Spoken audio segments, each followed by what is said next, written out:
Good morning. Namaskar to everyone. I wanted to speak to everybody today about two important things.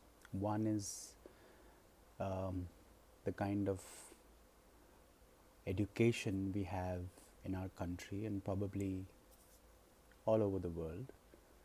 And second is about how the media exposure can obstruct constructive learning and growth for our children. And while all of us are equally impacted with um, this menace of social media and mobile phones, TV, etc. Well, I call it a menace because in a in a lot of senses it is, leaving aside the importance and the kind of information one can get from these sources.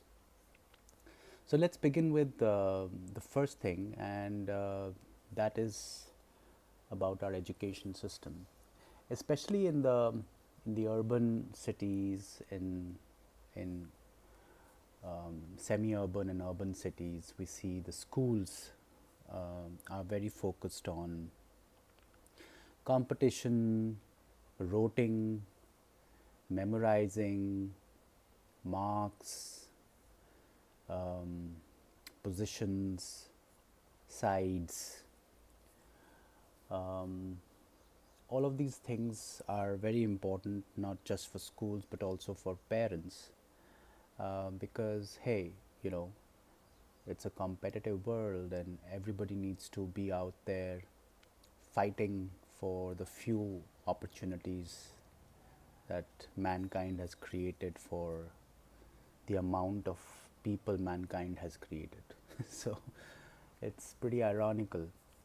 And I feel, and this is my personal view, I'm sure there could be difference of opinion and pros and cons to all debates and discussions, but I personally feel our education system is very limiting, and it just encourages children to memorize things, to learn by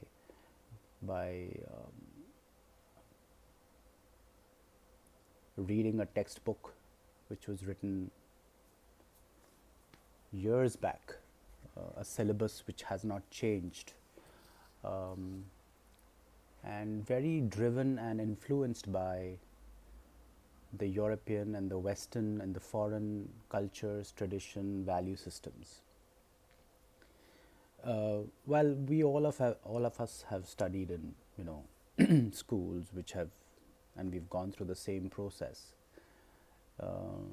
Look at where we are in our lives, and you know, if you're doing very well financially or socially, maybe only some aspects of life. It may not be everything, because we do. A lot of people end up with stress and worry and anxiety about examinations, about professional work, about relationships. And all of this is something that is very evident in the world today, in our environment, in the society. And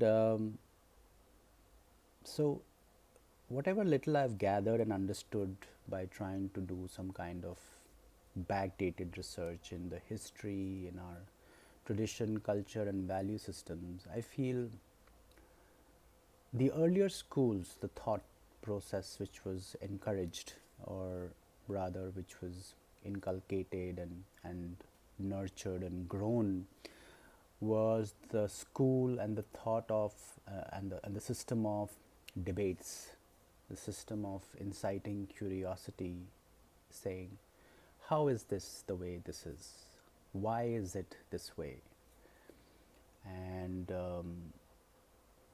obviously inferring things using your five senses of seeing, smell, touch, all of those. the students were always asking questions, and the guru or the instructor or the facilitator or the teacher would try and guide them to their own answers. There were never hardly any definitive answers or all conclusive answers given ever. It was all an experimentation of one's own self in one's own journey. And there are immense number of examples of that. We look at our Puranas, in the Ramayana, in the Mahabharata, in so many other epics that have been written and there as evidence. Any student, any disciple, any shishya going to a gurukul or going to a guru would normally do their disciplinary processes, rituals, as you may call it. Rituals have become a very negative term now, but rituals were more like processes, a daily discipline kind of a thing which keeps you in a focused state. And then you do your sadhana and you do your studies and you do your introspection and then you do your meditation, and you are constantly in every process. You are in yoga, you're in one with your environment and with the universe. So there was never really a conclusion or a definitive understanding of anything. Everything was a mix and match and a mishmash of interconnectedness, a web of life, a circle of life. We are impacting our environment is impacting us, and therefore we have to be conscious of how we conduct ourselves, how we live our lives, how we eat, sleep, breathe, think, act, everything which has an impact to our surroundings and to our environment, and therefore how they will react back to us. So our understanding of life and our education system was a lot of about all of this. Over the years, and obviously post, our colonization got over, a lot of things changed, and there's not really been a major shift that propelled us towards going back to our value system and our understanding of life. And I think every human being should try and work towards this, whether they are alone or they are in a family situation. Encouraging our children to question everything, be curious, have debates, have discussions, not arguments, debates. There's a difference. And keeping your emotions and sensitivities on one side, having a logical debate, which could also border on philosophy, on your realm of all realms of your understanding, so on and so forth, and allowing the free canvas kind of a mind which children have to paint their own colors on that canvas instead of we painting it for them. I think the grown-ups and the adults and the so-called educated and mature people, all of us, have a greater responsibility than the children, because the children are still learning, they're growing, they're trying to understand and explore and define and find out their answers while we are facilitating that process. But how are we facilitating? By telling them, don't do this, do this. These are definitive conclusions, and if they don't listen, we have stress and we have anxiety, we have depression, and we call it so many different terms. I think we have the good fortune of allowing children to come through us, but they are not really ours. They're not for us to control.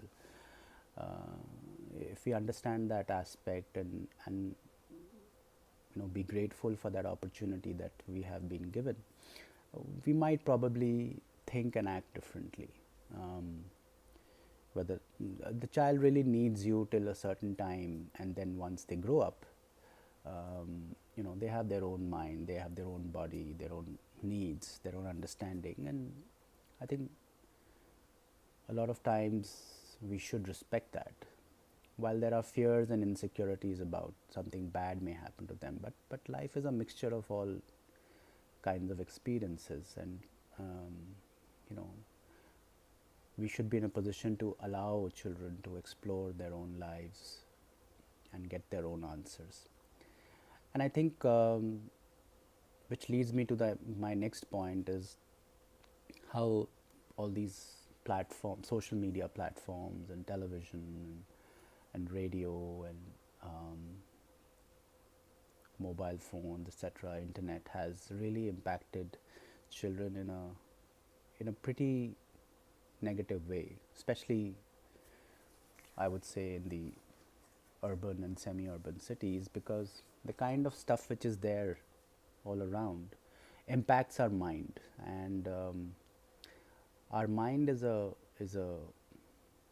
accumulation or a bank of lot of small memories that we have gathered over, probably over different lifetimes, or even in this lifetime. Everything that we touch, smell, taste, see, hear, everything forms a small speck of memory and sits inside our brain.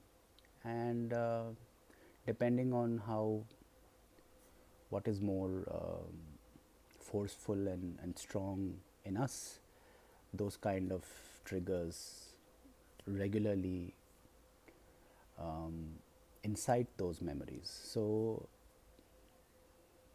I think when Mahatma Gandhi used to say that "Bura mat dekho, bura mat bolo, bura mat suno," is not because of any moral teaching, but it was primarily because he probably understood garbage in, garbage out, and what goes in goes out, what goes around comes around, and action and reaction are equal and opposite. So what you will take inside you is what you will give out, and therefore your mind will become a heap of, or a bank of, a lot of nonsense that we will acquire with social media. Look at the kind of video games children play. Look at the kind of things they want to, they find excitement and happiness in, by killing things, by destroying things, by fighting, and all these things eventually does inculcate or conclude into something more troublesome and fearsome at a later stage in everyone's lives. Then we do end up blaming the parents, we do end up blaming the society, but at the end of the day, each and every one of us is responsible for what really goes into their mind, through their eyes, through their ears, through their mouth, through their brains. Um, it's a tricky one that, I'm not really suggesting that everything should be blocked, but I'm just saying that should be responsible usage, conscious selection of what needs to be used. Look at a lot of these channels like Natural Geographic, BBC Planet Earth, Discovery, History Channel. There are a lot of channels, which Animal Planet, which will tell you a lot about life all around you, which you may not have seen, may not have gone out or known, or in the past, or at the present. But these are things which will give you important information and data which you could, at some point of time in your life, use. Um, but then we do end up seeing a lot of, Hollywood and Bollywood and serials, soaps, etc., which talk about a lot of emotions and turmoil and all of that, and for that matter, even cartoons. Very as kids, I personally used to like Tom and Jerry a lot. But if you really look at it, they're constantly fighting, with each other. Very rarely you see them as friends or trying to help each other. So what we don't understand and realize is how it's impacting our brain. And it's very, very tricky, very, very complex, but very, very deadly. So, my request to all children is to exercise discretion. Mm, please understand there's lots of things out there in the world for us to see, learn from. But learning is a function of experience and undergoing certain situations. By just looking at something, hearing something, you may not learn anything. So, whether it's cooking, whether it's gardening, whether it's carpentry, whether it's agriculture, whether it's farming, any such thing which needs for you to do things by yourself, that helps you in learning. For that matter, even reading a book doesn't help you really learn anything. It just gives you a perspective, and then you either discard it or use it, or just philosophize about it. So get out there, get out in the open, play sports, do things with your hands, be curious, ask questions. Why is this the way it is? What makes it this way? Is there any other way? Um, we breathe air constantly through our lungs, through our nostrils. Our lung apparatus works in assisting that process. The trees give out uh, the kind of oxygen that we need, but how much do we really care for those trees or for those plants that need soil, water, and care for them to become big and give us what we really need, which is so essential for life?